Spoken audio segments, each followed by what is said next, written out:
예, 오늘부터 마태복음 10장 16절로 11장 1절을 통하여서 큰 주제로 복음을 선포하라 하는 내용 중에서 오늘은 그 첫날 16절을 통하여서 우리가 하나님의 은혜 가운데 어떤 삶을 살아가야 될 것인가 하는 방향성, 곧 비둘기같이 순결하라 하는 내용으로 함께 은혜를 받아 누리도록 하겠습니다.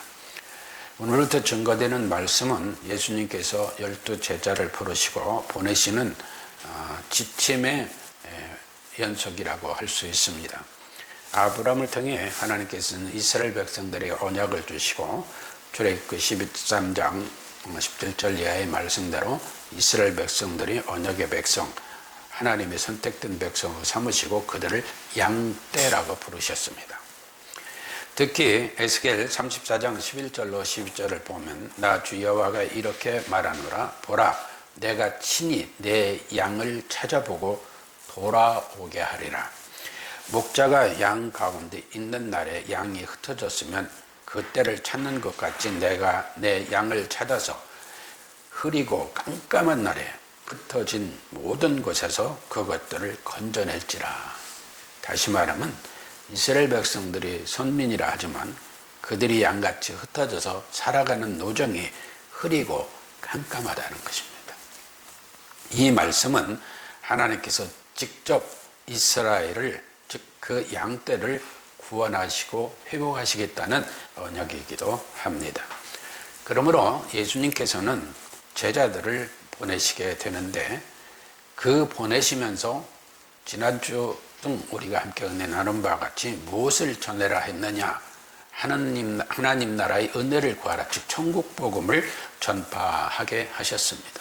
그리고 예수님 그리스도가 곧 바로 선한 목자이시라는 것을 요한복음 10장 11절에서는 증거하고 있는데 이 모든 것들을 잃어버린 양들에게 제자들을 보내시는, 그러므로 인해서 그 백성을 천국으로 인도하고자 하는데 있었음을 보여주게 됩니다. 그러므로 예수님의 명령에 따라 복음 선포자는 그 자세와 그 복음을 듣게 되는 자들에게 어떤 내용으로 무엇을 전해야 될 것인가, 또 어떤 그 대상이 어떤 자들인가 하는 것들을 성경은 말해주고 있습니다. 이사야 61장 1절 등을 보게 되면은 너희가 아름다운 소식을 전하되 누구에게? 가난한 자에게 전하라고 그랬습니다. 가난한 자에게. 또한 포로된 자들에게도 전하라. 그래서 그들에게 자유함을 전하라고 합니다. 또 갇힌 자에게 전하라 하는데 그 갇힌 자가 노임받게 될 것이다. 그리고 그 사람들이 누구냐? 마가복음 16장 15절 이하에 보는 것 같이 만민이다. 이스라엘 선택된 백성뿐만이 아니라 만민에게. 그러면서 그 핵심은 복음입니다. 소경이 보며 안진뱅이가 걸으며 문둥이가 깨끗함을 받으며 귀머거리가 들으며 죽은 자가 살아나며 가난한 자에게 복음이 전파된다 하라 하였습니다. 그런가 하면은 마가복음 1장 14절에서도 요한이 잡힌 후 예수께서 갈릴리에 오셔서 하나님의 복음을 전파했다 했습니다. 그런가 하면 로마서 10장 15절에서 보내심을 받지 아니하였으면 어찌 전파하리요? 기록된 바 아름답도다. 아름답도다. 좋은 소식을 전하는 자들의 발이요 함과 같으니라. 그러니까 복음 전도자의 그 발걸음, 그 삶이 아름답다 하는 것입니다. 우리가 늘상 얘기합니다마는 예수님께서 어떤 자들과 세상 끝날까지 함께 하겠다고 하셨는가? 예수님께서 분부하고 가르쳐 지키게 하라 하는 그 자들과, 그렇게 행하는 자들과 세상 끝날까지 함께 하신다고 하셨습니다. 또한 하나님 나라의 복음을 전파함에 대해서도 사도행전 18장 31절에 보면 담대히 하나님 나라를 전파하며 주 예수 그리스도에 관한 것을 가르치되 그 많은 사람이 없더라 했고, 또 누가복음 9장 2절이나 60절에 보면 하나님 나라를 전파하며 앓는 자를 고치게 하려고 내어보내시며 가라사대 죽은 자들로 자기의 죽은 자들을 장사하게 하고 너는 가서 하나님 나라를 전파하라 했습니다. 그런가 하면 사도행전 20장 25절에서도 보라 내가 너희 중에 왕래하며 하나님 나라를 전파하였으니 지금은 너희가 다 내 얼굴을 다시 보지 못하리니까. 제자들뿐만 아니라 예수님께서 이 땅에 오신 목적이 천국 복음, 하나님 나라의 전파에 있었다 하는 것입니다. 또한 성경은 예수님이 누구신가 하는 것을 분명히 늘 강조합니다.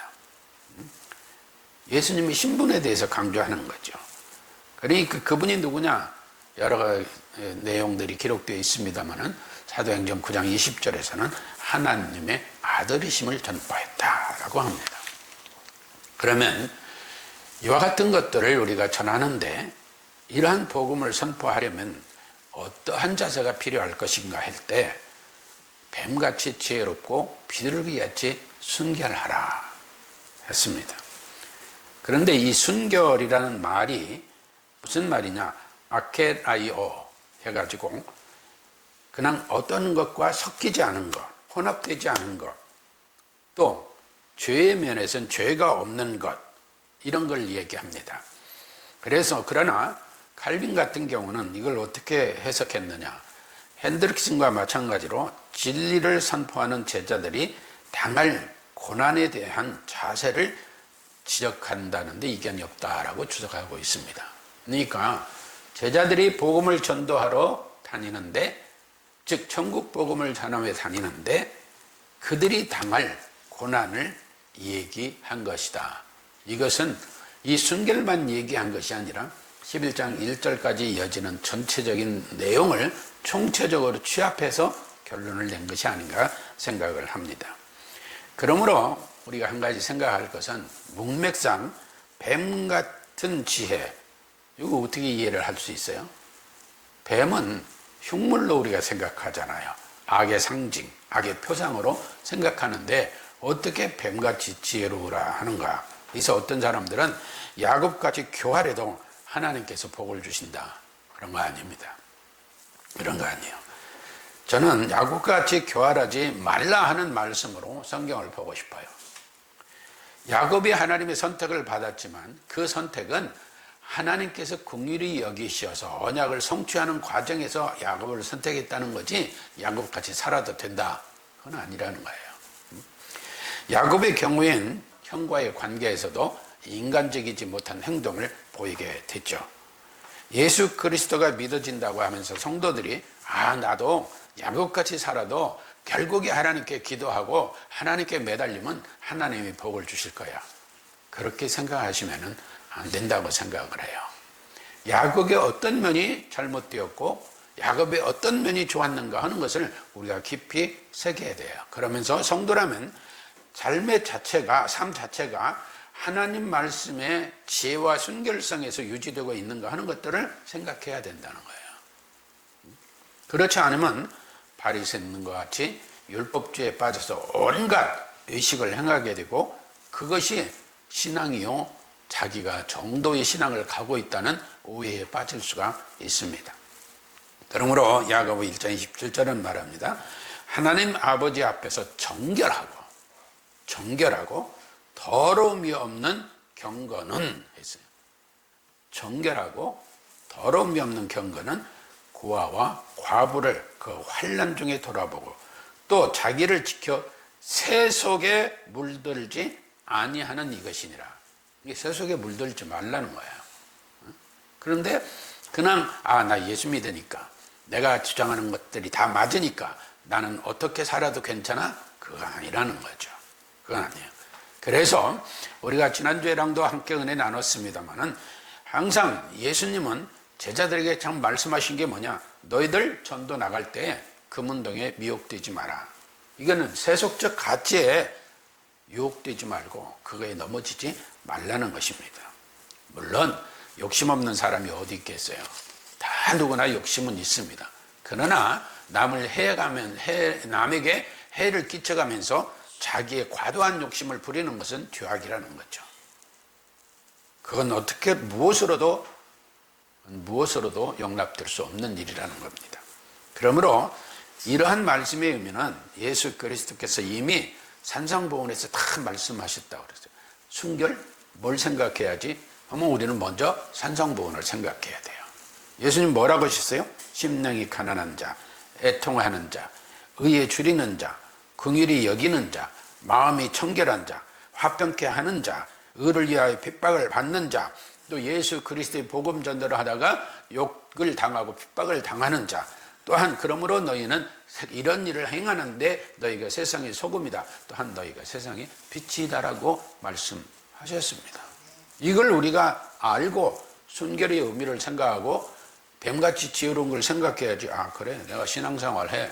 그러니까 내가 어떤 것을 주장해도 내 욕망대로, 내 욕구대로 세속적으로 살아도 나는 예수 믿으니까 괜찮아. 그런 식으로 살면 안 된다는 거죠.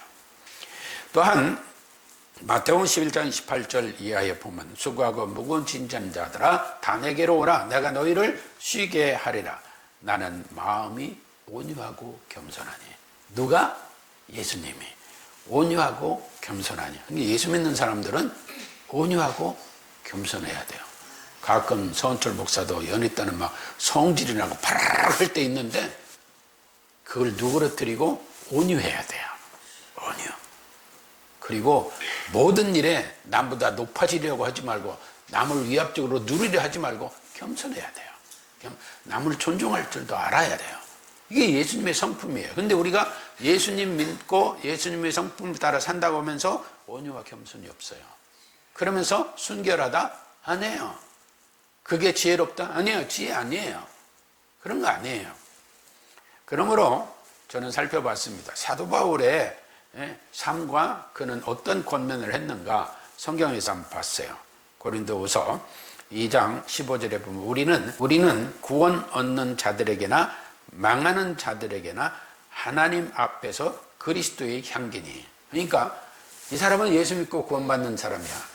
이 사람은 예수 안 믿고 구원받지 못하는 사람이야. 한다 하더라도 구원받는 자든 구원받지 않는 자든 그들 앞에 내가 있다는 것은 내가 하나님 앞에 있다는 거예요.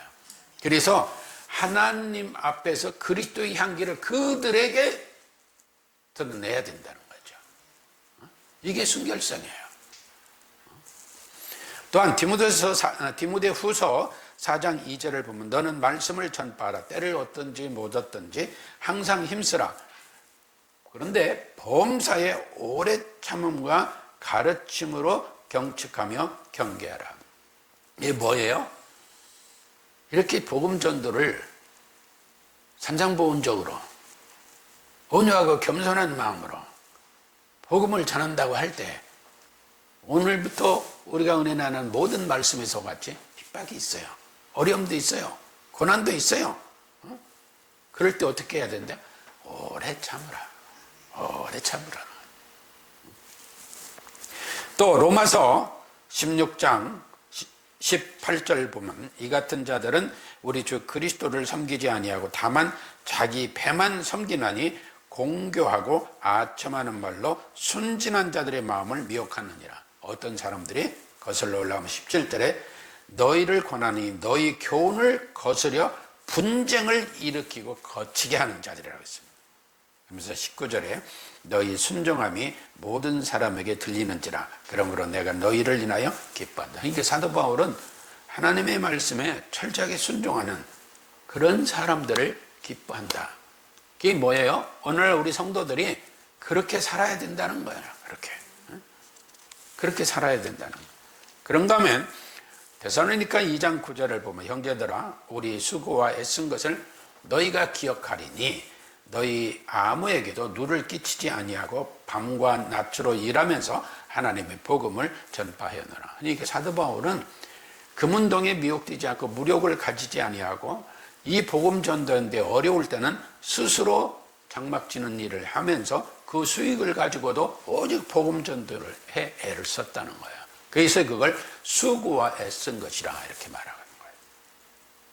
이런 게 순결한 거예요. 이게 순결한 거예요. 그러나 오늘날이나 당시대에나 종교 권력이나 국가 권력이나 또 복음 전도의 지도자들이나 당시의 유대인들이나 또 후대의 기독교 역사 속의 그리스도인들은 자신들의 어떠한 욕구나 목적이 있으면 그리스도의 말씀을 숙고하지 않아요. 그리고 어떻게 해요?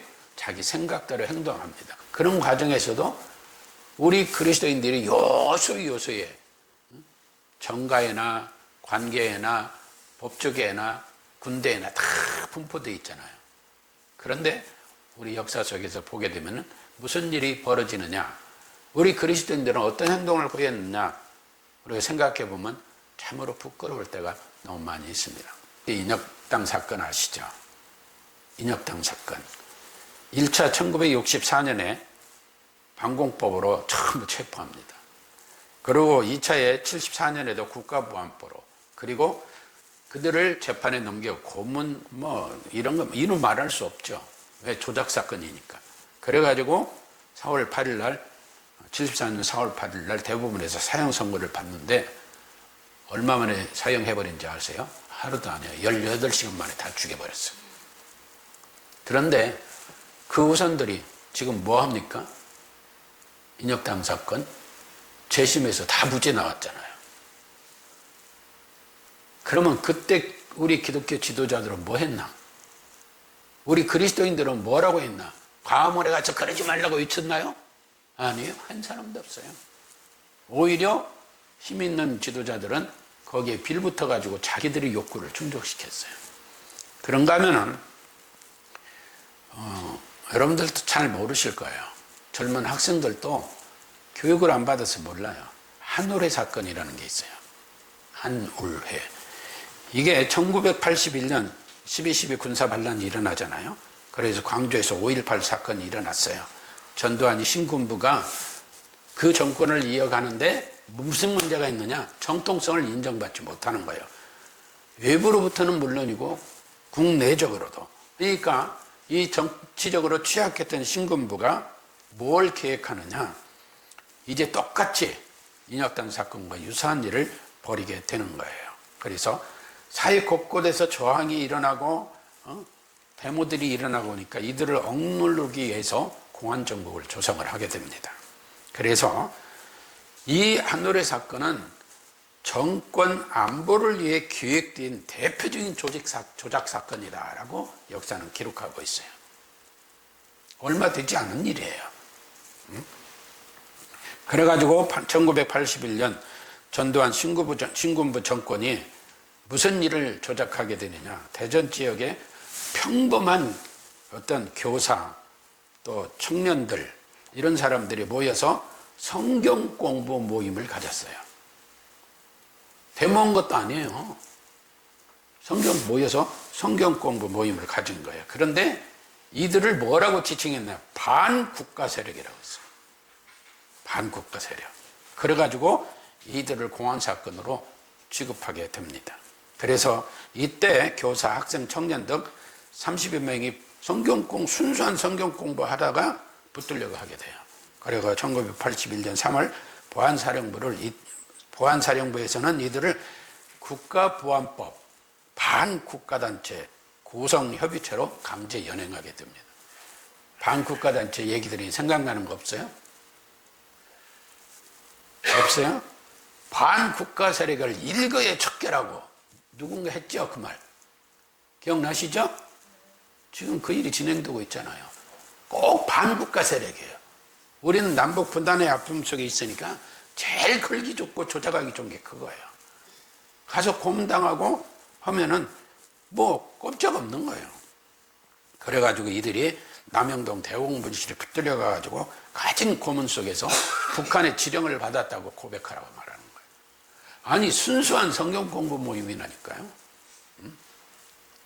그러면 그리고 나서는 결국에 81년 10월, 3월에 그랬는데 10월 달에 대전지방법원에 선고가 나옵니다. 징역형이 다 나와요.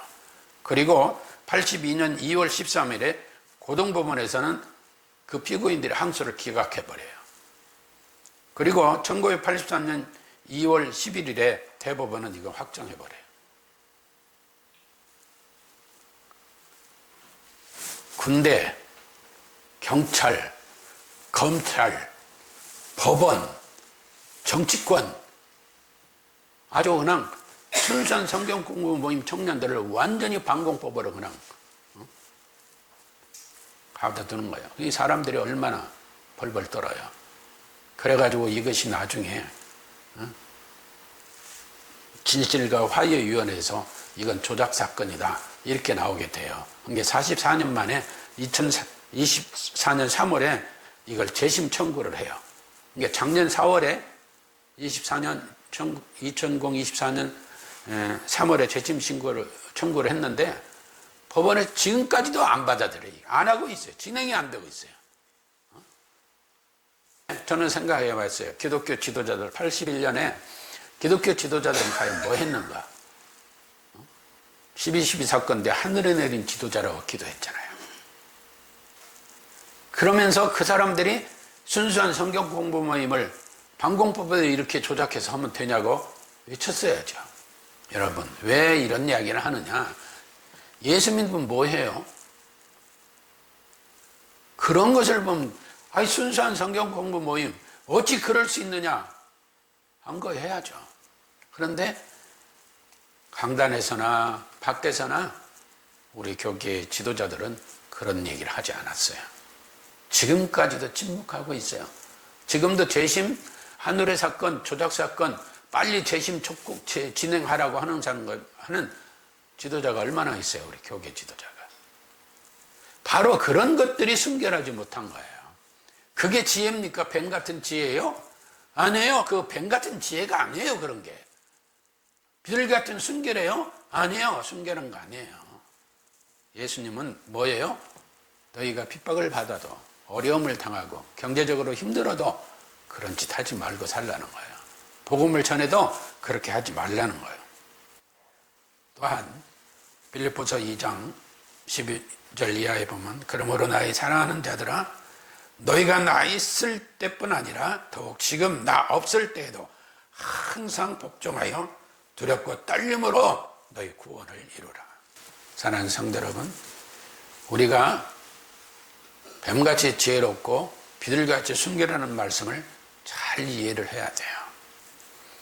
그러므로 빌립보서 8장에서 사도 바울은 증거합니다. 정말로 형제들아 무엇이든지 참되며 무엇이든지 경건하며 무엇이든지 옳으며 무엇이든지 정결하며 무엇이든지 사랑을 만하며 무엇이든지 칭찬을 만하며 무슨 덕이 있든지 무슨 기름이 있든지 이것들을 생각하라. 이런 신앙의 마음으로 전국 복음을 전하는 이런 것이 비둘기같이 순결한 거지. 자기 욕망을 위하여 금운동을 위하여 온갖 교활하고 악한 행동을 하면서 내가 전국 복음 전하니까 그건 아니라는 거죠. 따라서 우리가 복음을 전하려면 항상 예수님이 말씀하신 비둘기같이 순결하라는 이 말씀을 마음에 새기고 이웃을 대하고 또 복음을 전하는 우리들이 되어져야 될 줄로 믿습니다.